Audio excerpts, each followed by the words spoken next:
ഭാഗം 1 പുസ്തകം 2 അധ്യായം 1 മറിയത്തിന്റെ ദേവാലയ സമർപ്പണം. ദൈവം നിശ്ചയിച്ച 3 വർഷങ്ങൾ തികഞ്ഞപ്പോൾ വിശുദ്ധ യോവാക്കിമും അന്നായും അവരുടെ അടുത്ത ബന്ധുക്കളെയും കൂട്ടി ജെറുസലേം ദേവാലയത്തിൽ സമർപ്പിക്കേണ്ട ജീവിക്കുന്ന വാഗ്ദാന പേടകമായ പരിശുദ്ധ മറിയത്തോടൊപ്പം നസ്രത്തിൽ നിന്ന് പുറപ്പെട്ടു. സുന്ദരിയായ ഈ ശിശു അതീവ തീഷ്ണതയോടെ തന്റെ സ്വർഗീയ മണവാളനെ ദർശിക്കാനുള്ള അത്യധികമായ ആഗ്രഹത്തോടെ വേഗത്തിൽ നടന്നു. ഈ ലോകവാസികൾ ഈ പ്രദക്ഷിണം ഗൗനിച്ചില്ല. എങ്കിലും ദേവദൂതന്മാർ സ്വർഗത്തിൽ നിന്നാഗതരായി ഇവരെ അനുഗമിക്കുകയും സ്തുതിഗീതങ്ങളാൽ ദൈവത്തെ മഹത്വപ്പെടുത്തുകയും ചെയ്തു. നിത്യം ജീവിക്കുന്ന ദൈവത്തിന്റെ ഭവനത്തിലേക്കുള്ള യാത്രയിൽ മറിയം അവരെ ദർശിക്കുകയും ശ്രവിക്കുകയും ചെയ്തു. ഇപ്രകാരം അവർ നസ്രത്തിൽ നിന്ന് പുണ്യനഗരമായ ജെറുസലേമിലേക്ക് യാത്രയായി. അവളുടെ മാതാപിതാക്കളുടെ ഹൃദയങ്ങളിൽ ദൈവം സന്തോഷവും നിർവൃത്തിയും നൽകി അനുഗ്രഹിച്ചു. ദൈവാലയത്തിൽ എത്തിയപ്പോൾ ദിവ്യ ശിശുവിന്റെ കരം പിടിച്ച് വിശുദ്ധ അന്ന യോവാക്കിമിന്റെ സഹായത്തോടെ അകത്തേക്ക് പ്രവേശിച്ചു. മൂവരും ഭക്തി തീഷ്ണതയോടെ കർത്താവിന് പ്രാർത്ഥനകൾ സമർപ്പിച്ചു. മാതാപിതാക്കൾ തങ്ങളുടെ മകളെയും ദിവ്യ ശിശു എളിമയോടെയും ആരാധനയോടെയും തന്നെ സമർപ്പിച്ചു. സർവശക്തൻ തന്നെ സ്വീകരിച്ചിരിക്കുന്നുവെന്നും അംഗീകരിച്ചിരിക്കുന്നുവെന്നും ദിവ്യ ശിശുവിന് മാത്രം മനസ്സിലാക്കാൻ സാധിച്ചു. സ്വർഗീയ കാന്തി നിറഞ്ഞുനിന്ന ആ ദേവാലയത്തിൽ വച്ച് ദിവ്യ ശിശു ഇപ്രകാരം ഒരു സ്വരം ശ്രവിച്ചു: എന്റെ പ്രിയപുത്രി മണവാട്ടി വരിക. നിന്റെ സ്തുതിസ്തോത്രങ്ങളും ആരാധനാ ശബ്ദവും ഗ്രഹിക്കാൻ നാം ആഗ്രഹിക്കുന്നു. നമ്മുടെ ആലയത്തിലേക്ക് വരിക. സമർപ്പണ പ്രാർത്ഥനകൾക്കു ശേഷം അവർ പുരോഹിതന്റെ സമീപത്ത് ചെന്നു. മാതാപിതാക്കൾ ശിശുവിനെ പുരോഹിതന്റെ പക്കൽ ഏൽപ്പിച്ചു. അദ്ദേഹം അവരെ അനുഗ്രഹിച്ചു. കല്യാണപ്രായം ആകുന്നതുവരെ പെൺകുട്ടികൾ പുണ്യപ്രവൃത്തികളിലും പ്രാർത്ഥനയിലും മുഴുകി നന്മയിൽ വളർത്തപ്പെടുന്ന സ്ഥലത്തേക്ക് എല്ലാവരും ചേർന്ന് ദിവ്യ ശിശുവിനെ കൂട്ടിക്കൊണ്ടുപോയി. അത് യൂദാ രാജഗോത്രത്തിലെയും ലേവി പുരോഹിത ഗോത്രത്തിലെയും ആദ്യജാതരായ പെൺകുട്ടികൾക്ക് വിരക്തിയുടെയും സന്യാസത്തിന്റെയും ജീവിതം നയിക്കാൻ സജ്ജമാക്കിയ പ്രത്യേക സ്ഥലമായിരുന്നു. വാസസ്ഥലത്തേക്ക് എത്താൻ 15 പടികൾ കയറണമായിരുന്നു. പരിശുദ്ധയായ ശിശുവിനെ സ്വീകരിക്കാൻ മറ്റു പുരോഹിതരും പടികളിറങ്ങേണ്ടി വന്നു. ആദ്യം അവിടുത്തെ സ്വീകരിച്ച പുരോഹിതൻ ചട്ടപ്രകാരം ശിശുവിനെ ആദ്യ പടി വരെ എത്തിച്ചു. അദ്ദേഹത്തിന്റെ അനുവാദത്തോടെ മറിയം തിരിഞ്ഞ് തന്റെ മാതാപിതാക്കളുടെ മുൻപിൽ മുട്ടുകുത്തി. അവരുടെ കരങ്ങൾ മുത്തുകയും പ്രാർത്ഥനയും അനുഗ്രഹങ്ങളും യാചിക്കുകയും ചെയ്തു. നിഷ്കളങ്കമായ കണ്ണീരോടെ അവർ ശിശുവിനെ അനുഗ്രഹിച്ചു. തുടർന്ന് മറ്റാരുടെയും സഹായമില്ലാതെ തന്നെ 15 പടികളും ത്വരിതഗതിയിൽ സ്വയം കയറി. ദിവ്യ ശിശു സഹജമായ യാതൊരു ഖേദമോ ആകുലതയോ പ്രകടിപ്പിച്ചില്ല. സ്വർഗീയ സന്തോഷത്തോടെ തിരിഞ്ഞുപോലും നോക്കാതെ മുൻപോട്ട് കയറിപ്പോകുന്ന പിഞ്ചു ശിശുവിന്റെ ഗാംഭീര്യവും ധൈര്യവും കൂടി നിന്നവരെയെല്ലാം അമ്പരപ്പിച്ചു. പുരോഹിതന്മാർ മറ്റു കന്യകമാരുടെ കൂടെ അവളെ സ്വീകരിച്ചു. വിശുദ്ധ ശെമയോൻ അവളെ അധ്യാപകരെ ഏൽപ്പിച്ചു. അവരിൽ ഒരാൾ ദൈവത്തിന്റെ പ്രത്യേക കൃപയാൽ തിരഞ്ഞെടുക്കപ്പെട്ട പ്രവാചികയായ അന്ന ആയിരുന്നു. സകല സൃഷ്ടിജാലങ്ങളുടെയും ഉടയവളാകേണ്ടവൾക്ക് രക്ഷാധികാരിയാകാനുള്ള സുകൃതവും യോഗ്യതയും അന്നായ്ക്ക് ഉണ്ടായിരുന്നു. തങ്ങളുടെ ഭവനത്തിന്റെ ഭാഗ്യമായ നിധി നഷ്ടപ്പെട്ട ദുഃഖത്തിൽ മൂകവും ദയനീയവുമായിരുന്നു യോവാക്കിമിന്റെയും അന്നായുടെയും തിരിച്ച് നസ്രത്തിലേക്കുള്ള യാത്ര. ഈ യാത്രയിൽ ദൈവം അവരെ സമാശ്വസിപ്പിച്ചു. വിശുദ്ധ പുരോഹിതനായ ശെമയോന് വ്യക്തമായി അല്ലെങ്കിലും മറിയത്തിന്റെ പരിശുദ്ധിയെപ്പറ്റിയും അവിടുത്തെ തിരഞ്ഞെടുപ്പിനെപ്പറ്റിയും പ്രത്യേക അറിവ് ലഭിച്ചു. മറ്റു പുരോഹിതന്മാരും ഈ ശിശുവിനെ സവിശേഷ ബഹുമാനത്തോടെയാണ് വീക്ഷിച്ചിരുന്നത്. 15 പടികൾ കയറുക വഴി യാക്കോബ് തന്റെ നിദ്രയിൽ ദർശിച്ചതിനെ പൂർണ്ണമാക്കുകയാണ് ദിവ്യ ശിശു ചെയ്തത്. അവിടുത്തെ ആനയിക്കാനെത്തിയ മാലാഖമാർ ഈ ഗോവണിയിലൂടെ കയറുകയും ഇറങ്ങുകയും ചെയ്തുകൊണ്ടിരുന്നു. ഒടുവിലത്തെ പടിക്കൽ ദൈവം തന്നെ അവിടുത്തെ പുത്രിയും മണവാട്ടിയുമായി മറിയത്തെ സ്വീകരിക്കാനെത്തിയിരുന്നു. സ്വർഗീയ സ്നേഹത്തിന്റെ മനോഹാരിതയിൽ ആ ദേവാലയം ദൈവഭവനമായും സ്വർഗീയ കവാടമായും മറിയത്തിന് അനുഭവപ്പെടുകയും ചെയ്തു. ശിശുവായ മറിയം തന്റെ ഗുരുവിന് മുൻപിൽ ഏറ്റവും ഗാഢമായ എളിമയോടുകൂടി മുട്ടുമടക്കി അനുഗ്രഹം യാചിച്ചു. അവരുടെ ഉപദേശ നിർദ്ദേശങ്ങൾക്ക് അർഹതപ്പെട്ടവരുടെ കൂട്ടത്തിൽ തന്നെയും ചേർക്കണമെന്ന് ശിശു തന്റെ ഗുരുവിനോട് അഭ്യർത്ഥിച്ചു. ഗുരു തന്നെ പരീക്ഷിക്കുന്ന ഘട്ടങ്ങളിൽ ദയാപൂർവം വീക്ഷിക്കണമേയെന്നും അപേക്ഷിച്ചു. അത്യധികം സന്തോഷത്തോടെ ദിവ്യ ശിശുവിനെ സ്വീകരിച്ചുകൊണ്ട് അന്ന ഇപ്രകാരം പ്രതിവചിച്ചു: എന്റെ പുത്രി, ഞാൻ നിനക്കൊരു നല്ല മാതാവായിരിക്കും. നിന്റെ സകല കാര്യങ്ങളിലും വിദ്യാഭ്യാസത്തിലും അത്യധികം ശുഷ്കാന്തിയോടെ ഞാൻ ശ്രദ്ധിക്കുന്നതായിരിക്കും. പിന്നീട് അവിടെയുണ്ടായിരുന്ന മറ്റു കന്യകമാർക്ക് തന്നെ തന്നെ പരിചയപ്പെടുത്തുകയും അവർക്ക് ദാസിയായി തന്നെ സമർപ്പിക്കുകയും ചെയ്തു. തന്റെ സുഹൃതം കൊണ്ടല്ലാതെ തന്നെ അവരുടെ ഇടയിൽ സ്വീകരിച്ചതിന് അവൾ അവർക്ക് കൃതജ്ഞതയർപ്പിക്കുകയും ചെയ്തു.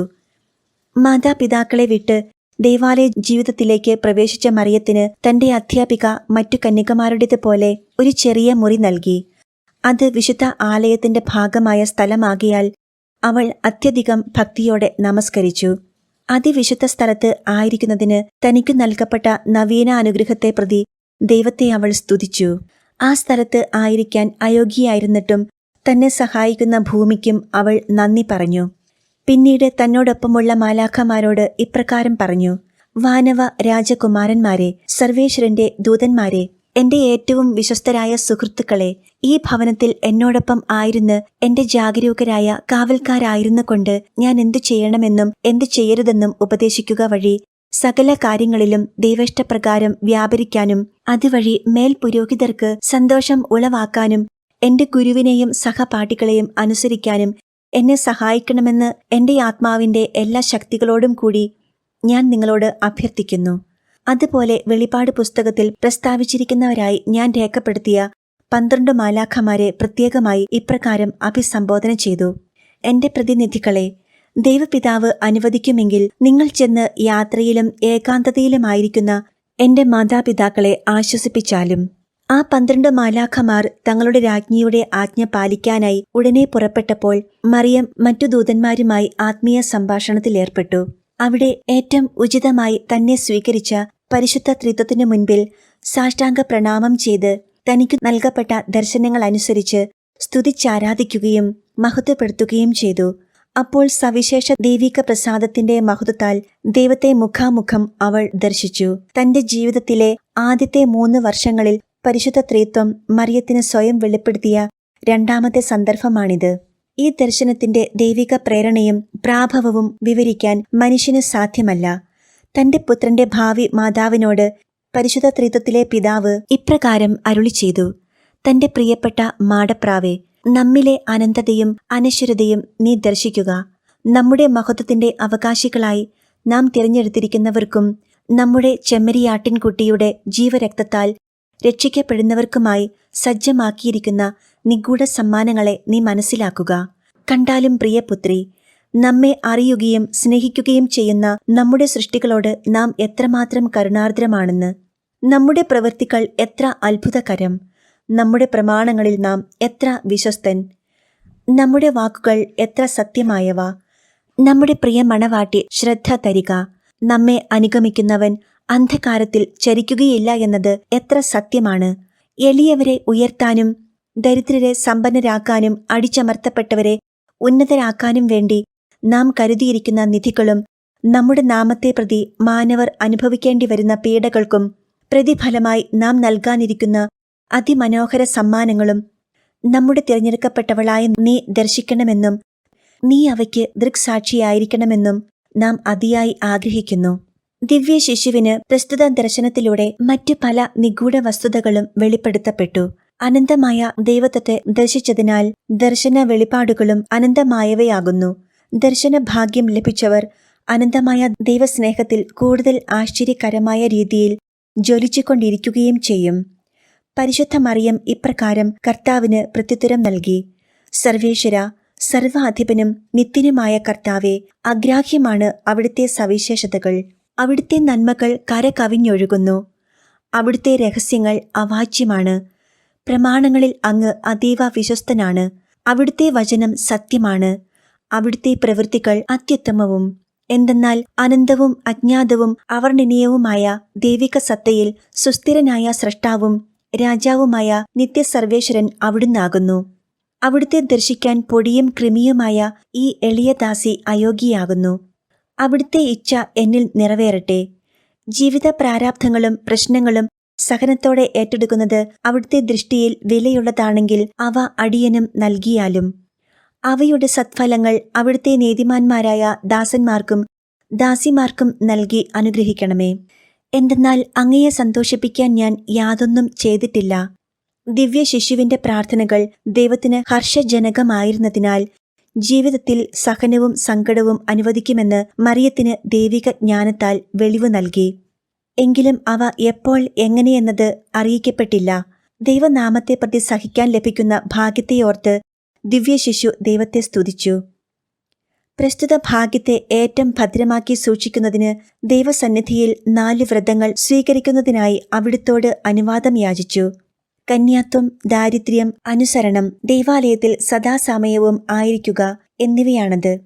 ദൈവം മറിയത്തിന്റെ യാചനയ്ക്ക് ഇപ്രകാരം പ്രത്യുത്തരമരുളി: നമ്മുടെ മണവാട്ടി, സകല സൃഷ്ടജാലങ്ങൾക്കും ഉപരിയായതാണ് നമ്മുടെ തീരുമാനങ്ങൾ. നാം തിരഞ്ഞെടുത്തിരിക്കുന്ന നിനക്ക് നിന്റെ ജീവിതത്തിൽ സംഭവിക്കാനിരിക്കുന്നവ പൂർണ്ണമായി നിനക്ക് മനസ്സിലായിട്ടില്ലാത്തതിനാൽ നീ ആഗ്രഹിക്കുന്ന വ്രതങ്ങളെല്ലാം ഒരേ സമയം അനുവദിക്കാൻ സാധ്യപ്പെടാത്തതെന്താണെന്ന് നിനക്ക് അറിയില്ല. കന്യാത്വം നാം അനുവദിക്കുന്നു. ലൗകികമായവ നിന്നെ സ്വാധീനിക്കാതിരിക്കുന്നുവെന്ന് നാം ആഗ്രഹിക്കുന്നു. വരാനിരിക്കുന്ന കൃപയുടെ നാളുകളിൽ നിന്റെ ഇഷ്ടാനുസാരം പ്രസ്തുത വ്രതങ്ങൾ പ്രാവർത്തികമാക്കാൻ നിന്നെ അനുകരിക്കുക വഴി നമ്മെ സേവിക്കാൻ മറ്റു വളരെയധികം കന്യകമാർ ഉണ്ടാകും. അവർ ഈ വ്രതങ്ങൾ പാലിച്ച് സമൂഹത്തിൽ ജീവിക്കുകയും നമ്മെ പ്രീതിപ്പെടുത്തുകയും ചെയ്യും. അപ്രകാരം അവർ നമ്മുടെ പുത്രിമാരും നീ അവരുടെ മാതാവും രാജ്ഞിയുമായിരിക്കുകയും ചെയ്യും. അപ്രകാരം ദിവ്യശിശു ദൈവ തിരുസന്നിധിയിൽ കന്യാവ്രതം സ്വീകരിക്കുകയും ലൗകികവും നശ്വരവുമായ സകല സൃഷ്ടിജാലങ്ങളുടെ മേലുള്ള പ്രീതിയും വാഞ്ചയും ത്യജിക്കുകയും ചെയ്തു. ദൈവനാമത്തെ പ്രതി സകല സൃഷ്ടികളെയും അനുസരിക്കാനും അവൾ തീരുമാനിച്ചു. ഈ വ്രതനിഷ്ഠയിൽ ഇതുവരെ വ്രതം സ്വീകരിച്ചവരെക്കാളും ഇനി സ്വീകരിക്കാനിരിക്കുന്നവരെക്കാളും ഏറ്റവും കൃത്യതയും തീക്ഷ്ണതയും മറിയം പ്രകടിപ്പിച്ചു. ഇതിനുശേഷം ദൈവിക ദർശനം സമാപിച്ചു. പക്ഷേ പൊടുന്നനെ മറിയം ഭൂമിയിലേക്ക് അയക്കപ്പെട്ടില്ല. എന്തെന്നാൽ സ്വർഗത്തിൽ മറ്റൊരു കാൽപ്പനിക കർത്തൃദർശനത്തിൽ മറ്റു പല നിഗൂഢതകളും മറിയത്തിന് വെളിവാക്കപ്പെട്ടു. രണ്ടാമത്തെ ഭാവദർശനത്തിൽ സർവശക്തൻ അടുത്തു വ്യവഹരിക്കുന്ന കുറച്ച് സെറാഫിം മാലാഖമാർ അവിടുത്തെ ആജ്ഞാനുസാരം മറിയത്തെ സമീപിക്കുകയും അവളെ ഇപ്രകാരം അലങ്കരിക്കുകയും ചെയ്തു. സൗന്ദര്യപൂരിതമായ കൃപയുടെ വെളിച്ചത്താൽ മറിയത്തിന്റെ ഇന്ദ്രിയങ്ങൾ ജ്വലിക്കപ്പെട്ടു. അവർ ശിശുവിനെ അതീവ ശോഭയുള്ള ഒരു മേലങ്കി ധരിപ്പിക്കുകയും പ്രകാശകിരണങ്ങൾ ചൊരിയുന്ന തിളങ്ങുന്ന വജ്രങ്ങൾ നിറഞ്ഞ ഒരു അരക്കച്ച അണിയിക്കുകയും ചെയ്തു. അവ മറിയത്തിന്റെ നൈർമല്യത്തെയും അവളുടെ ആത്മാവിന്റെ മറ്റു നന്മകളെയും സൂചിപ്പിക്കുന്നു. 3 വലിയ വൈഡൂര്യങ്ങൾ പതിച്ച ഒരു കണ്ഠാഭരണം അവർ അവളുടെ കഴുത്തിൽ ചാർത്തി. ഓരോ കല്ലുകളും അവളിൽ അനിർവചനീയമായി പ്രശോഭിക്കുന്ന ഗുണങ്ങളെ സൂചിപ്പിക്കുന്നു. വിശ്വാസം, പ്രത്യാശ, സ്നേഹം എന്നീ ഗുണങ്ങളുടെ സ്ഥാനം സൂചിപ്പിക്കത്തക്ക രീതിയിൽ മറിയത്തിന്റെ ഹൃദയത്തോട് ചേർന്നാണ് അവർ ഈ വൈഡൂര്യമാല അലങ്കരിച്ചത്. മനോഹരമായ 7 മോതിരങ്ങൾ അവർ മറിയത്തിന്റെ വിരലുകളിൽ അണിയിക്കുക വഴി പരിശുദ്ധ മാതാവിന്റെ ദാനങ്ങൾ അവിടുന്ന് അവൾക്ക് പ്രദാനം ചെയ്തതിനെ പ്രതിനിധാനം ചെയ്തു. ഇവയ്ക്കെല്ലാം അതീതമായി പരിശുദ്ധ ത്രിത്വം മറിയത്തിന്റെ ശിരസിൽ അപൂർവമായ രത്നങ്ങൾ നിറഞ്ഞ അഗ്രാഹ്യമായ അമൂല്യ വസ്തുവിനാൽ നിർമ്മിക്കപ്പെട്ട രാജകീയ കിരീടം വച്ചു. അവിടുത്തെ മണവാട്ടിയായും സ്വർഗീയ സാമ്രാജ്യത്തിന്റെ അത്യുന്നത രാജ്ഞിയായും അവളെ അവരോധിക്കുകയും ചെയ്തു. ധരിപ്പിക്കപ്പെട്ട ധവള വസ്ത്രത്തിനുമേൽ സ്വർണലിപികളിൽ ഇപ്രകാരം എഴുതപ്പെട്ടു: നിത്യപിതാവിന്റെ പ്രിയപുത്രിയും പരിശുദ്ധാത്മാവിന്റെ മണവാട്ടിയും സത്യവെളിച്ചത്തിന്റെ മാതാവുമായ മറിയം. സ്വർഗീയ മാതാവിന് 3ാമത്തെ നാമധേയം മനസ്സിലായില്ല. പക്ഷേ ഈ നൂതനവും അസാധാരണവുമായ സംഭവങ്ങൾ വീക്ഷിച്ച ദേവദൂതന്മാർക്ക് ഇവയെല്ലാം മനസ്സിലാവുകയും അവർ തങ്ങളുടെ സ്രഷ്ടാവിനെ അത്യധികം പുകഴ്ത്തുകയും ചെയ്തു.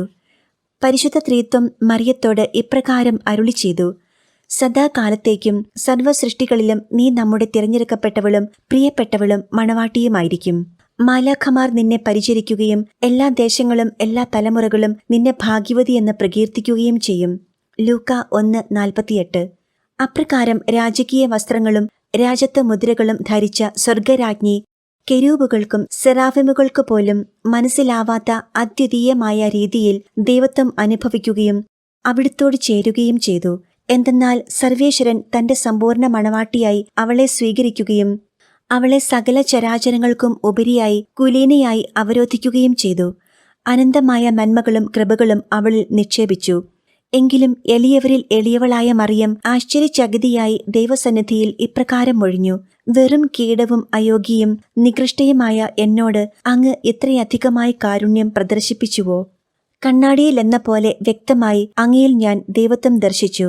ഇപ്രകാരം എളിയവളും അയോഗ്യയുമായ എനിക്ക് അങ്ങ് വെളിപ്പെടുത്തുക വഴി അങ്ങേക്ക് എന്താണ് മഹത്വം? ദരിദ്രിയായ എന്നെ പൂഴിയിൽ നിന്നുയർത്തി രാജാക്കന്മാരുടെ ഇടയിൽ എനിക്ക് സ്ഥാനം നൽകിയ അങ്ങയുടെ മഹനീയത മനസ്സിലാക്കുന്ന അവിടുത്തെ ദൂതഗണങ്ങൾക്ക് അടിയനിലൂടെ എന്തു മേന്മയാണ് നൽകുക? എന്റെ രാജാവും ദൈവവുമായ അങ്ങയെ എന്റെ സർവസ്വവുമായി ഞാൻ സ്വീകരിക്കുകയും അങ്ങേക്കു ദാസിയും അടിമയും ആയിരിക്കുകയും ചെയ്യും. അതീവ നന്മയും നിത്യസ്നേഹവുമായ അങ്ങയിൽ മാത്രമാകട്ടെ എന്റെ ശ്രദ്ധ. അങ്ങല്ലാതെ മറ്റൊരു രൂപവും എന്റെ ഓർമ്മയിൽ വരാതാകട്ടെ. അങ്ങയിൽ മാത്രമായിരിക്കട്ടെ എന്റെ സങ്കേതം. എന്റെ ഇന്ദ്രിയങ്ങൾ അങ്ങയിലും അങ്ങ് കൽപ്പിക്കുന്നവയിലും ശ്രദ്ധ വയ്ക്കട്ടെ. അങ്ങയുടെ പ്രിയ മണവാട്ടിക്ക് അങ്ങ് മാത്രം, അവൾ അങ്ങേയ്ക്കായി മാത്രം. അത്യധികം പരിശുദ്ധമായ ആത്മാവോടുകൂടി ദൈവത്തിൽ ഒന്നാകാൻ ഈ മഹോന്നത രാജ്ഞി നൽകിയ അനുവാദം സർവേശ്വരന് പ്രീതികരമായിരുന്നു. അവിടുത്തെ മണവാട്ടിയും സകലത്തിന്റെയും യജമാനത്തിയുമായ മറിയത്തിന് വളരെയധികം കൃപകളും ശക്തി സാമർഥ്യങ്ങളും അവിടുന്ന് നൽകുകയും താൻ ചോദിക്കുന്നതെന്തും നൽകപ്പെടുമെന്ന് അവിടുന്ന് വാക്കു കൊടുക്കുകയും ചെയ്തു. ത്യാഗത്തിന്റെയും പരസ്നേഹത്തിന്റെയും മൂർത്തിരൂപമായ സ്വർഗീയ രാജ്ഞി മർത്യരക്ഷയ്ക്കായി അവിടുത്തെ ഏകജാതനെ ഭൂമിയിലേക്ക് അയക്കണമെന്നാണ് യാചിച്ചത്. മനുഷ്യാവതാരം വഴി എല്ലാ മനുഷ്യരും ദൈവത്വത്തിന്റെ സത്യവെളിച്ചത്തിലേക്ക് നയിക്കപ്പെടണം. അവളുടെ മാതാപിതാക്കളായ യോവാക്കിമും അന്നായും അവിടുത്തെ വലത്തുകരത്താൽ കൂടുതലായി അനുഗ്രഹിക്കപ്പെടണം. ദരിദ്രർക്കും പീഡിതർക്കും ആശ്വാസം ലഭിക്കണം. ദൈവേഷ്ടം തന്നിൽ നിറവേറണം എന്നീ അപേക്ഷകളും അവിടുന്ന് ത്രിത്വൈക സർവേശ്വര സന്നിധിയിൽ സമർപ്പിച്ചു. നവവൃന്ദം മാലാഖമാർ ആലപിച്ച സർവേശ്വര സ്തുതി ഗീതങ്ങളുടെ അകമ്പടിയോടെ ദൈവം നിശ്ചയിച്ച ദൂതന്മാർ മറിയത്തെ ദേവാലയത്തിൽ അവിടുന്ന് എടുക്കപ്പെട്ട സ്ഥലത്തേക്ക് തിരികെ എത്തിച്ചു. ദൈവസന്നിധിയിൽ വാഗ്ദാനം ചെയ്ത വ്രതങ്ങൾ ജീവിതത്തിൽ പ്രാവർത്തികമാക്കുന്നതിനായി തന്റെ മാതാവ് തനിക്ക് വേണ്ടി ഏൽപ്പിച്ച കുറച്ചു വസ്ത്രങ്ങളും പുസ്തകങ്ങളും ഒഴികെ മറ്റുള്ളവയെല്ലാം തന്റെ ഗുരുവിന്റെ സമക്ഷം സമർപ്പിച്ചു. അവ ഗുരുവിന്റെ ഇഷ്ടപ്രകാരം വിനിയോഗിക്കുന്നതിനോ ദരിദ്രർക്ക് നൽകുന്നതിനോ ആയി സമർപ്പിച്ച മറിയം താൻ ചെയ്യേണ്ടവയെക്കുറിച്ച് തന്നോട് ആജ്ഞാപിക്കണമെന്ന് അഭ്യർത്ഥിച്ചു. വിവേകമതിയായ ആ അധ്യാപിക പ്രവാചിക അന്ന സ്വർഗീയ പ്രചോദനത്താൽ ആ ദിവ്യ ശിശുവിന് താൻ ധരിച്ചിരുന്ന വസ്ത്രങ്ങൾ മാത്രം അനുവദിക്കുക വഴി ദാരിദ്ര്യം എന്ന വ്രതം പുൽകുന്നതിന് അനുവദിച്ചു. മറ്റു കന്യകമാർക്ക് അവരുടെ വസ്ത്രങ്ങൾ, മറ്റ് ആവശ്യങ്ങൾ, ഇഷ്ടങ്ങൾ എന്നിവയ്ക്കനുസൃതമായി ചെലവഴിക്കുന്നതിനുള്ള പണം അനുവദിച്ചിരുന്നു. പ്രധാന പുരോഹിതന്റെ അനുവാദപ്രകാരം ഈ അധ്യാപിക മാധുര്യമേറിയ ശിശുവിന് സകലതിൽ നിന്നും തന്നിൽ നിന്നു തന്നെയും വിരക്തയായിരുന്നു കൊണ്ട് കേവലം ദൈവസ്നേഹവും എളിമയും മാത്രം കാക്ഷിക്കുന്ന ജീവിതം നയിക്കണമെന്നുള്ള ജീവിത നിയമം നൽകുകയും ചെയ്തു. സ്വർഗീയ രാജ്ഞിയുടെ വചസ്സുകൾ. എന്റെ പുത്രി, എന്റെ ജീവിതത്തിൽ സർവേശ്വരൻ ചൊരിഞ്ഞ അസംഖ്യം നന്മകളിൽ പ്രധാനപ്പെട്ട ഒന്നാണ് ഇപ്പോൾ നീ വിവരിച്ച ഈ ത്രിത്വൈക ദർശനം. എന്തെന്നാൽ ഈ അത്യപൂർവവും വർണ്ണനാതീതവുമായ ദർശനത്തിലൂടെയും അവിടുത്തെ മണവാട്ടിയായി അവരോധിക്കപ്പെട്ടതിലൂടെയും കൂദാശ രഹസ്യങ്ങളുടെയും മറ്റനേകം ദൈവിക നന്മകളുടെയും ദൈവിക പ്രവൃത്തികളുടെയും വിവരങ്ങളും അവയോടൊപ്പം ഒട്ടനവധി അനുഗ്രഹങ്ങളും നൽകപ്പെടുകയും ചെയ്തു. ദൈവസന്നിധിയിൽ ഞാൻ സ്വീകരിച്ച ദാരിദ്ര്യം, അനുസരണം, ബ്രഹ്മചര്യം, ഏകാന്തത എന്നീ വ്രതങ്ങൾ അവിടുത്തേക്ക് വളരെ പ്രീതികരമായവയായിരുന്നു. അവയുടെ യോഗ്യതയാൽ, കൃപാവെളിച്ചത്താൽ സഭയിലെ ദൈവഭയമുള്ള ജനതയ്ക്ക് ഈ വ്രതങ്ങൾ തങ്ങളുടെ ജീവിതത്തിലും ഇപ്പോൾ നിലവിലുള്ള നിയമപ്രകാരം പ്രാവർത്തികമാക്കാനുള്ള വരം നേടിയെടുക്കാൻ എനിക്ക് സാധിച്ചു. ഇപ്പോൾ നിങ്ങൾ മതപരമായി ആചരിക്കുന്ന രീതി 45-ാമത്തെ സങ്കീർത്തനത്തിൽ വിവരിക്കുന്നത് നിവൃത്തിയാക്കിക്കൊണ്ട് കന്യകമാർ അവളെ പിന്തുടർന്ന് രാജാവിങ്കിലേക്ക് എത്തിച്ചേരും. സമർപ്പിത ജീവിതത്തിന്റെ ഈ കാനോന എന്റെ അഭിലാഷപ്രകാരം ആയിരിക്കണമെന്ന് സർവേശ്വരൻ കൽപ്പിച്ചതുകൊണ്ടാണ് സംഭവിച്ചത്. ഞാൻ സാധ്യമായ രീതിയിലെല്ലാം സമ്പൂർണമായി ദൈവത്തിനു നൽകിയ വ്രതവാഗ്ദാനങ്ങൾ പാലിച്ചു പോന്നു. പുരുഷന്മാരുടെ മുഖത്ത് ഞാൻ ഒരിക്കലും നോക്കിയിട്ടില്ല. എന്റെ ഭർത്താവായ ജോസഫിന്റെയും മാനവരൂപത്തിൽ മാലാഖമാർ പ്രത്യക്ഷരായപ്പോൾ അവരുടെയും മുഖത്ത് ഞാൻ ഒരിക്കലും നോക്കിയിട്ടില്ല. ദൈവത്തിൽ അവരെയെല്ലാം ഞാൻ അറിഞ്ഞിരുന്നു. അറിഞ്ഞോ അറിയാതെയോ യാതൊരു സൃഷ്ടികളുടെയും മേൽ എന്റെ ശ്രദ്ധ പതിയാൻ ഞാൻ അനുവദിച്ചില്ല. സകല വിഷയങ്ങളിലും ദൈവം നേരിട്ടോ ഞാൻ അവിടത്തേക്ക് എന്നെ തന്നെ സമർപ്പിച്ച അനുസരണം വഴിയോ ഞാൻ നയിക്കപ്പെടുകയും നിയന്ത്രിക്കപ്പെടുകയും ചെയ്തു. ആയതിനാൽ എന്റെ പുത്രി, ജാഗരൂകയായിരിക്കുക. ദൈവിക പ്രസാദവര സഹായത്താൽ ക്രമക്കേടുകളിൽ നിന്നും ചിന്തക്കേടിൽ നിന്നും അകന്നു നിൽക്കുകയും കൃപയിൽ സദാ വളരുകയും ചെയ്യുക. നിന്റെ ആത്മീയ ആഗ്രഹങ്ങളിൽ പൂർണ്ണമായും മുഴുകുകയും ആത്മീയ ജ്വാലയിൽ ഭൗമികമായവയെല്ലാം ദഹിപ്പിച്ച് പരിശുദ്ധമായ ജീവിതത്തിലും സംഭാഷണത്തിലും ഏർപ്പെടുകയും ചെയ്യുക. ക്രിസ്തുവിന്റെ മണവാട്ടി ആകുന്നതിനായി മാനുഷികമായ ജീവിതസ്ഥിതികൾ മറികടന്ന് ദൈവികവും പവിത്രവുമായ തലത്തിലേക്ക് നീ ഉയരണം. നീ പൊടിയാണെങ്കിലും വിശുദ്ധമായ പൊടിയായിരിക്കണം. മോഹത്തിന്റെ മുള്ളുകൾ പതിയാത്ത ഫലങ്ങളെല്ലാം തന്റെ യജമാനന് മാത്രം പൂർണ്ണമായി നൽകുന്ന പൂഴിയാവുക. രാജാക്കന്മാരുടെ രാജാവും മഹാപ്രഭുവും സർവാധിപനുമായ സർവേശ്വരന്റെ മണവാട്ടിയാകുക എന്നത് എത്ര മഹനീയ സ്ഥാനമാണ് എന്നു നീ മനസ്സിലാക്കുക. സ്വർഗീയ ദൂതന്മാർ പോലും ഭക്തിപൂർവം ബഹുമാനിക്കുന്ന അവിടുത്തെ മണവാട്ടിമാരുടെ സ്ഥാനം ഭൂമിയിലെ സാധാരണ സൃഷ്ടിജാലങ്ങളെക്കാൾ എത്രയധികം ഉന്നതമാണെന്ന് തിരിച്ചറിയുക. ഭൂമിയിലെ രാജാക്കന്മാരുടെ പട്ടമഹർഷിമാരെ കാമത്തോടെ വീക്ഷിക്കുന്നത് ശിക്ഷാർഹമാണെങ്കിൽ അജയ്യനും നിത്യനുമായ സ്രഷ്ടാവിന്റെ മണവാട്ടിമാരെ അപ്രകാരം വീക്ഷിക്കുന്നത് എത്ര ഭയങ്കര പാപമാകുന്നു. അപ്രകാരം തെറ്റായ വീക്ഷണങ്ങൾക്കും സമീപനങ്ങൾക്കും ആ മണവാട്ടിയുടെ ഹൃദയം സ്പന്ദിക്കുക എന്നത് അതുപോലെ തന്നെ തെറ്റാണ്. ഈ തെറ്റിനു നൽകപ്പെടുന്ന ശിക്ഷ നിനക്കു ഞാൻ കാണിച്ചു തരുന്നില്ല. എന്തെന്നാൽ നിന്റെ ബലഹീനതയാൽ നീ അത് ദർശിക്കാനാവാതെ മരിച്ചുപോകും. അത്ര ഭയാനകമാണ് ആ ശിക്ഷ. എന്റെ ഉപദേശങ്ങൾ വഴി നീ നിന്റെ സമ്പൂർണ്ണ ശക്തിയോടെ എന്നെ അനുസരിക്കണമെന്നും എന്റെ ശിഷ്യ ആയിരിക്കണമെന്നും ഞാൻ ആഗ്രഹിക്കുന്നു. ഈ ഉപദേശങ്ങൾ മറ്റു കന്യാസ്ത്രീമാരെയും അറിയിക്കുക. അതുവഴി ദൈവവരപ്രസാദത്തിൽ ജീവിക്കാൻ അവരെ പ്രേരിപ്പിക്കുകയും ചെയ്യുക. എന്റെ പുത്രി, നശ്വരമായ ഈ ജീവിതത്തിൽ ഏതൊരു ആത്മാവിനും ലഭിക്കാവുന്ന പരമാവധി സന്തോഷം എന്നത് സർവേശ്വര സന്നിധിയിൽ സേവനത്തിനായി വിളി ലഭിക്കുക എന്നതു തന്നെയാണ്. എന്തെന്നാൽ ഈ ദൈവവിളിയിലൂടെ ദൈവം ആത്മാവിനെ ലൗകികമായ അടിമത്തത്തിൽ നിന്ന് മോചിപ്പിക്കുന്നു. ലൗകിക ജീവിതം സാത്താന്റെ കൗശലത്താലും മനുഷ്യന്റെ മൂഢത്വത്താലും ഏർപ്പെട്ട നിയമങ്ങളാലും പ്രമാദകരവും നികൃഷ്ടവുമായതാകുന്നുവെന്ന് അറിയാത്ത അവിവേകിയാര്? സമർപ്പിത ജീവിതം ആണ് എല്ലാറ്റിലും ഉത്കൃഷ്ടം. ഹൃദയ കാഠിന്യത്താലും അഹങ്കാരത്താലും ഈ സത്യം തിരിച്ചറിയാതെ ഈ മഹാഭാഗ്യം തിരസ്കരിക്കുന്നു. നിന്റെ ആത്മാവ് ഉണർന്ന് ദൈവസ്വരം ശ്രവിക്കുകയും പാലിക്കുകയും ചെയ്യട്ടെ. ഞാൻ നിന്നെ ഓർമ്മിപ്പിക്കാൻ ആഗ്രഹിക്കുന്നത് ദൈവം നമ്മെ പരിപൂർണതയിലേക്ക് ആനയിക്കാൻ ആഗ്രഹിക്കുമ്പോൾ അതിനെ പ്രലോഭനങ്ങളിലൂടെ പ്രതിരോധിക്കുക എന്നത് സാത്താന്റെ വിദഗ്ധമായ തന്ത്രങ്ങളിൽ ഒന്നാകുന്നു എന്നതാണ്. ചിന്താശുദ്ധിയോടെ അല്ലാതെയാണെങ്കിൽ പോലും സമർപ്പിത ജീവിതത്തിൽ പ്രവേശിക്കുക എന്നത് സാത്താന് അതിയായ കോപം ഉളവാക്കുന്നു. എന്തെന്നാൽ ആ ജീവിത രീതിയുടെ മഹത്വത്താൽ ആത്മാവ് ദൈവാനുഗ്രഹപ്രാപ്തമാകുമെന്ന് അവനറിയാം. അങ്ങനെയാണെങ്കിൽ ദൈവവരപ്രസാദത്തോടെ സമർപ്പിത ജീവിതം നയിക്കുക എന്നത് എത്രയധികം ദൈവാനുഗ്രഹങ്ങൾക്കും ആത്മരക്ഷയ്ക്കും ഹേതുവായി ഭവിക്കും.